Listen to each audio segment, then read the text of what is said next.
bertanya Pak terkait dengan uang jaminan kematian bagi pekerja yang meninggal dunia karena sakit.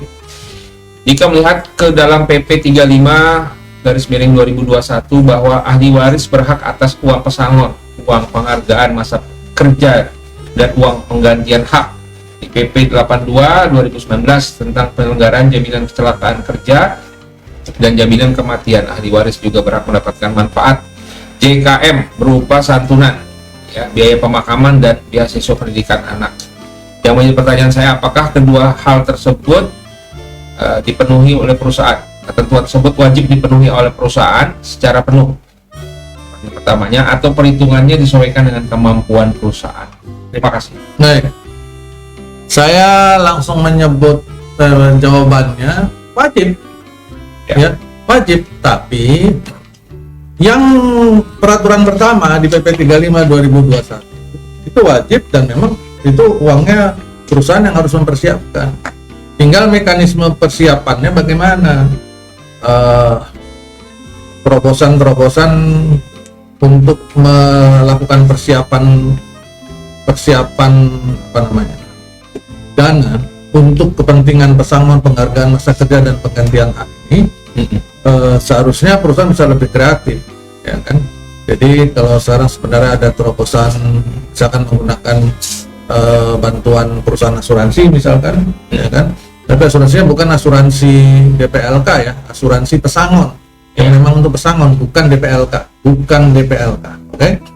Nah, karena sering keliru tuh nanti. Jadi yang benar-benar untuk pesangon. Nah, itu bagus, bisa dipelajari, bisa dipertimbangkan oleh Bapak Ibu di perusahaan, karena itu bisa membantu cash flow. Karena kan untuk membayar pesangon, penghargaan masa kerja, dan penggantian hak ini memang biasanya mengandalkan cash flow pada saat itu, ya, pada saat mau PHK. Nah, misalkan si karyawan meninggal dunia di bulan Februari, Ya. kemudian di bulan itu cash flow-nya perusahaan lagi bagus, di duit lagi numpuk banyak nih di akun operasionalnya, sehingga untuk bayar uang pesangon segala macam tadi nggak terlalu masalah, keluar aja. Tapi tiba-tiba ada orang meninggal di bulan Juni, dan pada saat itu perusahaan lagi agak seret cash flow-nya. Cash flow itu artinya uang yang ada di dalam akun operasional yang bergerak, ya, yang bisa dipakai berputar, itu uangnya, uang operasional lah. Ternyata uangnya mepet, sehingga kalau dipakai bayar pesangon dan sebagainya bisa jadi kurang, atau bisa jadi nggak bisa dipakai buat yang lain nanti.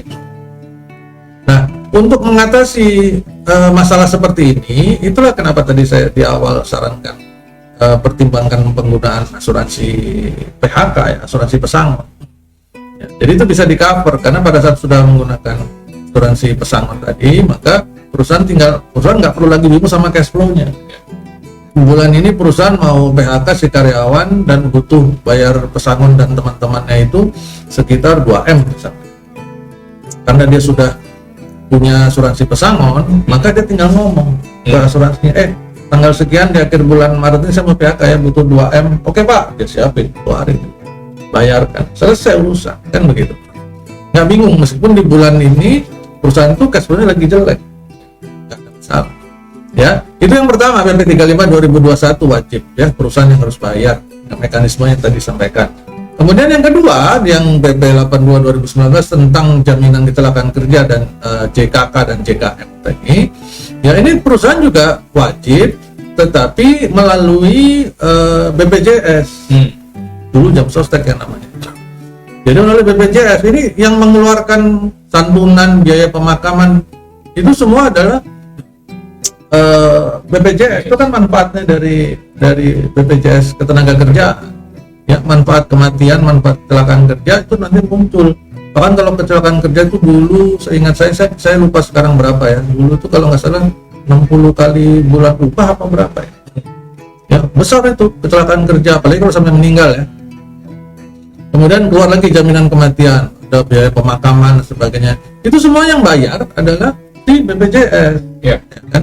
Nah, baik yang kalau nggak salah metodenya ada yang reimburse, ada yang gimana gitu, ya. Tapi semua di cover sama BPJS, dengan catatan si karyawan diikut sertakan dengan benar kepada BPJS ketenagakerjaan. Nah ini yang jadi masalah kan,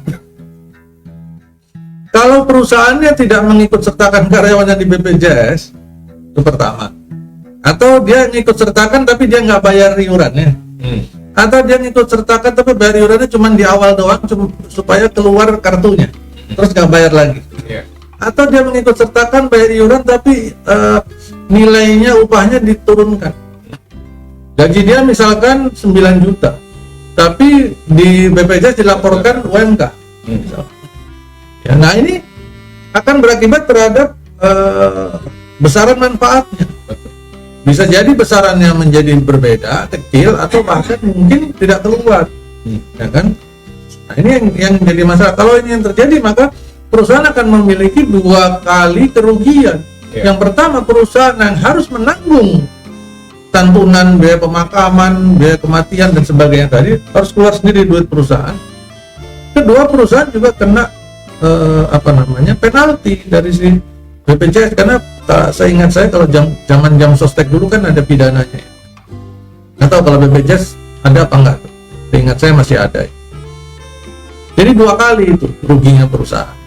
Maka berhati-hati juga dalam BPJS ini. Ya, jadi itu.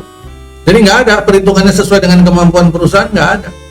Perhitungannya baik yang PP 35 maupun yang jaminan kecelakaan kerja, jaminan kematian, itu semua sudah diatur dalam perundangan.